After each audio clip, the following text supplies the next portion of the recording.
Every Christmas Eve, my family would gather by the fireplace, shaking small bells to call Santa. It seemed like an innocent tradition until the year I stayed up and saw what really answered. Growing up, Christmas felt magical, but one tradition always unsettled me. On Christmas Eve, my family would gather around the fireplace. Each of us handed a small bell. "Shake it once for Santa," Dad would say. Then they'd extinguish the fire, leaving the house in eerie silence. As a kid, I never questioned it.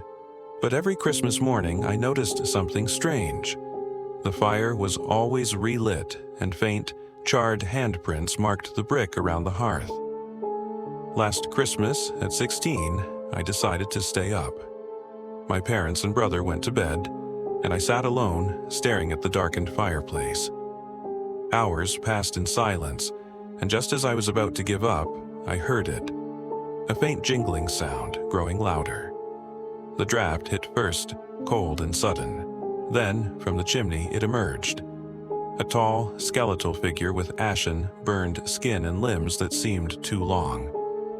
In its hand was a bell.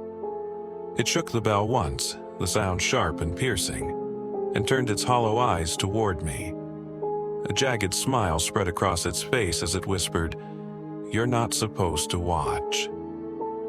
Everything went black. I woke in my bed, trembling, the smell of smoke clinging to me. Downstairs, the fireplace bore fresh, charred handprints, and a bell rested on the mantel. Now, every Christmas Eve, I hear the bell again, and each year it gets louder.